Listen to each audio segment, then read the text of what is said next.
Next up, someone wrote to Miss Manners to ask if quitting social media means losing friends. What do you guys think? No. All right, well, she says deleting her account has been largely wonderful, but some of her friends can't accept that she's not looking at their posts. Some have even said it's rude not to engage in this modern way.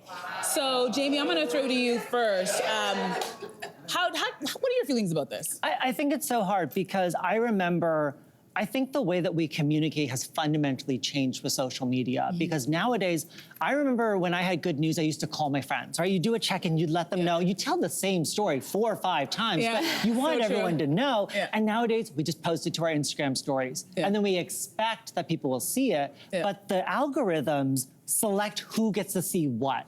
So the sad thing is I've lost friends even on social media because they're not seeing my posts or I'm not seeing their posts. And over time, it's really interesting to see who shows up on your feed and who you end up talking to. So you've actually lost friends because you're not engaging with them? I've had friends who have not talked to me in years because the algorithm slowly sort of puts them in the background. Really? And I've had to go, oh my God, I have to actively work towards making sure that we're in touch. And they got mad because you didn't see something important in their life and reach out, or why did that end? I think nowadays we're so focused on seeing Instagram stories as the only way we talk, we sort of just become not visible in each other's lives anymore. And so the people who engage with you most on these apps are the ones who you'll see most. And so you feel like they're your closer friends. It's a very weird world we live in now. It's very weird, and I'm always griping about this, and I know I'm getting older, because I'm like, for me, social media, I'm sorry, I'm gonna say, it's not a real place. It's a real thing, but it's not a real thing, and let me clarify. When it comes to your true friendships, the people who will show up for you when things are hard, the people who have your phone number, the people who are showing up at your baby shower, your graduation, people who know what's going on, those are your top tier friends, and they don't care what's happening on your social media. They're getting it IRL, in real life. And then there's the, right? And then there's the B group. These might be your coworkers, people you see on a regular basis, but you're not gonna exactly break bread with them at Thanksgiving, but you still talk to each other and you're friendly with each other. And then for me, C is all the social media people, all of these followers. Go on and see how many followers I have. Listen, things got real for me last month. And I'll tell you something, all of the followers I have, those aren't the people who showed up and wiped my tears and were there with me on the day that I had to say goodbye to my dad.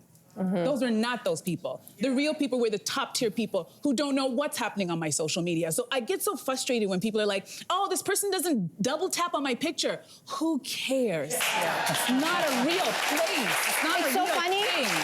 I totally hear what you're saying, and I agree on many levels. But Jeannie Becker was just on our show last week, and she has a brand new memoir out. And she, funny enough, said the opposite, that when she was diagnosed with breast cancer and she chose to share it on her social media, she said that was the thing that got her through her breast cancer journey. And so for her, it was the support. But she said that she used the word followers, not friends. No, I know that, but I think it did something for her. It kept her going. There were messages of encouragement. It was like, keep going, or thank you for sharing your story. I feel seen, or I'm going through my own journey. So I think it's an interesting thing for different people. I just know, again, as the mother of a young person, we can have this conversation because we were still the generation that was born without the internet. We understand, we know what face-to-face friendship looks like in practice. My daughter doesn't know that. Her lifeline outside of the in real life and in school friendships is if you're not online, there's a whole part of your life that you're missing out, and they feel like they're missing out. So as a parent, I'm trying to balance that this is real for them. And they are being left out when they're not online. And so how do we balance that? Isn't it interesting that we're also in the middle of an epidemic of loneliness?